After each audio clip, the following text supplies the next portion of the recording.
So, welcome to the very first episode of my wrestling life. As you heard, that's Macho Man's entrance, old school entrance of Macho. But what's funny is I grew up loving the old WWF, but that's not my first entry to. Give me 1 second. Just in case y'all hear the fan back there.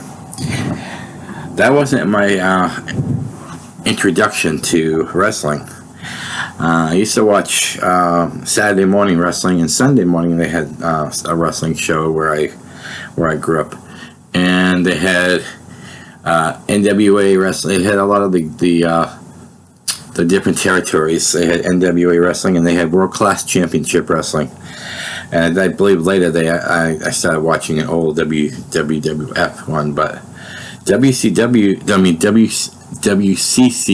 World Class Championship Wrestling. That was really my first introduction to wrestling. Watching the Von Erichs and Buddy Roberts, Iceman King Parsons, Gentleman Chris Adams, Gino Hernandez. Those guys. I mean, this was a classic. I mean, I was a huge Kevin and Kerry Von Erich fan. The Modern Day Warrior, I believe he used to go down to. Hold on 1 second. Some loud butterfly got into my friggin' room.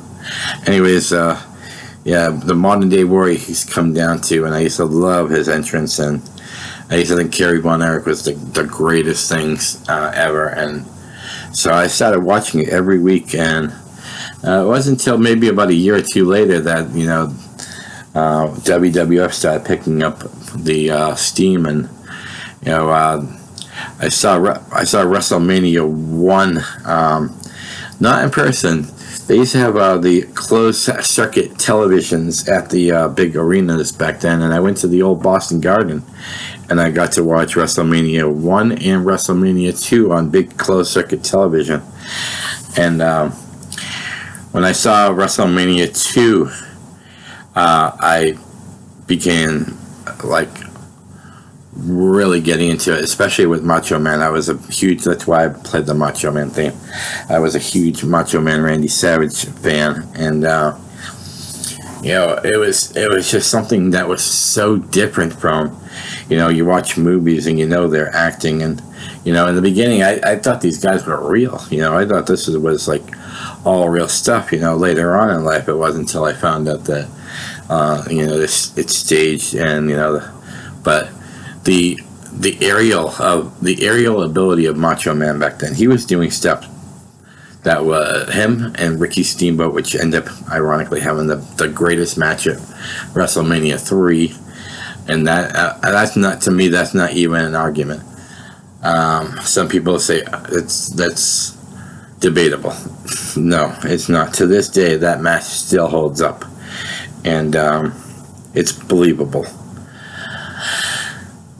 They had some great characters.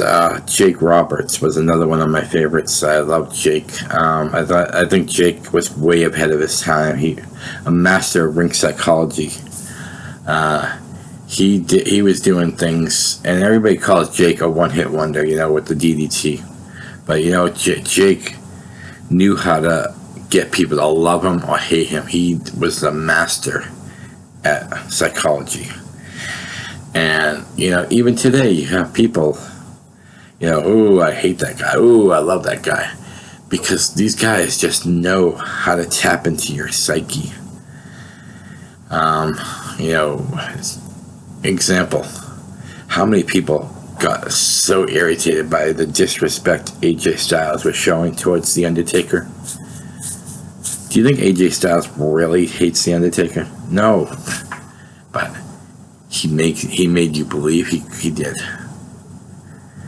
I mean, he was getting all the pot shop personal shots on The Undertaker.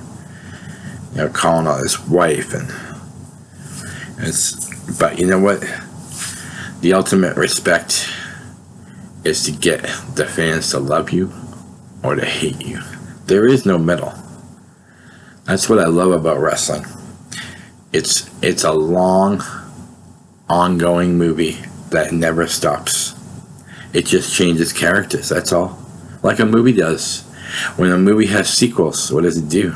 It changes characters. And that's what wrestling does. From the times of back to the Von Erichs to up to today, like Bray Wyatt. I mean, how crazy is Bray Wyatt? But the thing is, Bray Wyatt makes you a believer. You either love him or you hate him. Me, I'm a fan. I'm a fan of Bray Wyatt. I'll say that right now. I like all his personalities. I think they're doing the whole Mick Foley thing with him, with all his little different personalities between Bray Wyatt, between the Firefly Funhouse guy, between the Fiend. Do I see another Wyatt family? I do. I see another one coming. The great thing about wrestling, though, is the storylines. You know, you think of other, they call it sports entertainment now. But think of all the other sports entertainments. You got baseball, hockey, football, soccer, rugby, basketball. I can go on and on. Horse racing. None of them have the mystique of wrestling. None of them have those larger-than-life characters.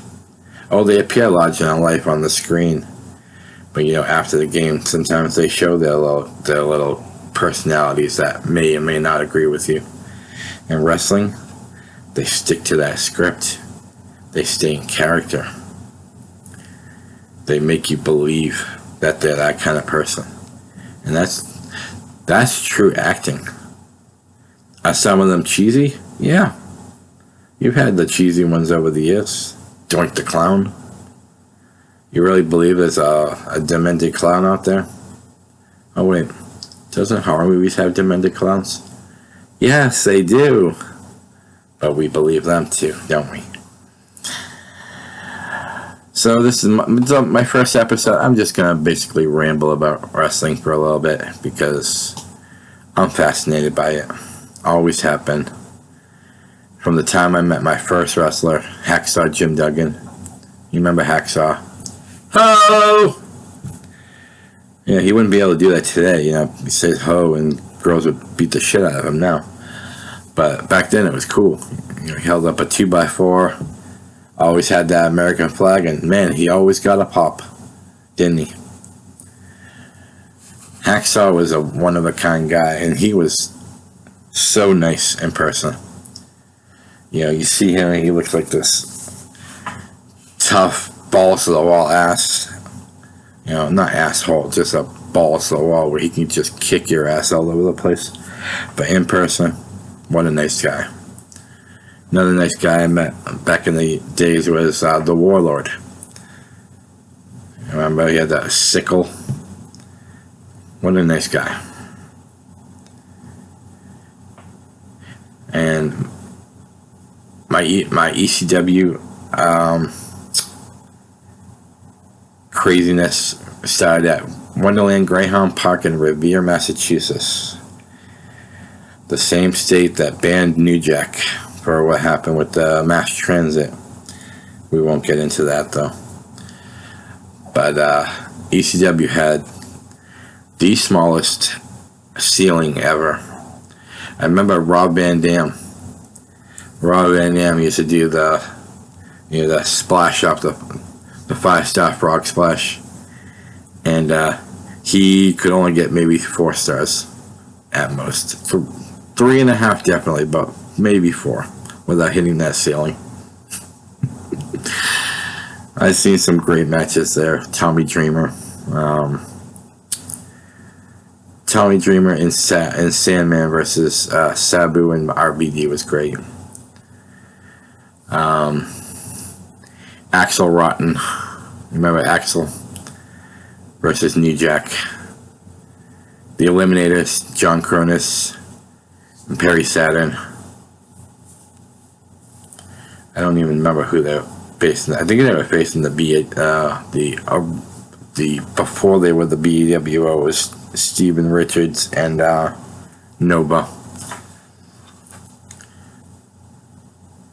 I even got to see the Blue World Order there. That was pretty cool. Raven, quote the Raven, nevermore. Shane Douglas, Chris Chetty, Louis Spicoli, Mikey Whipwreck. I'm not going to name everybody in ECW, but these are the guys that I was blown away when I saw ECW for the first time. Chris Candido, another. What did Jericho used to call Frito Candido?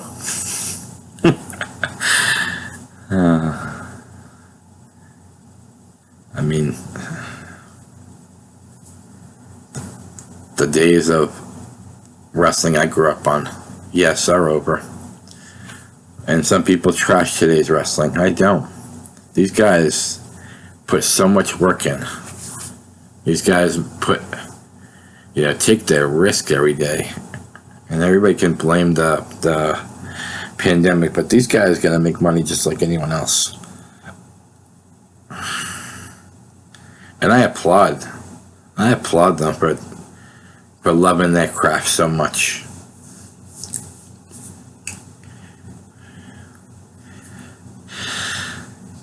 So all the way from World Class Championship Wrestling to today's.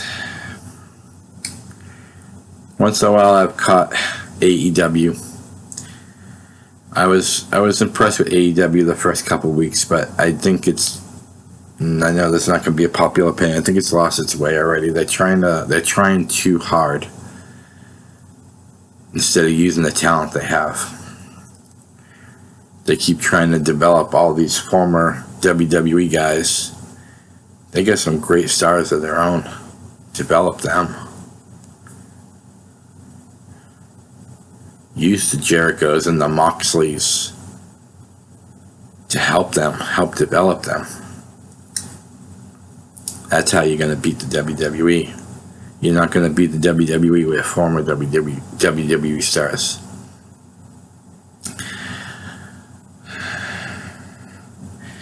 So this has gone a little bit longer than I thought, but that's okay. I get passionate about things I love.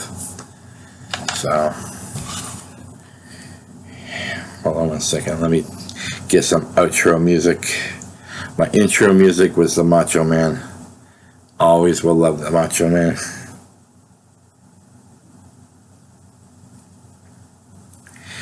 Let's see.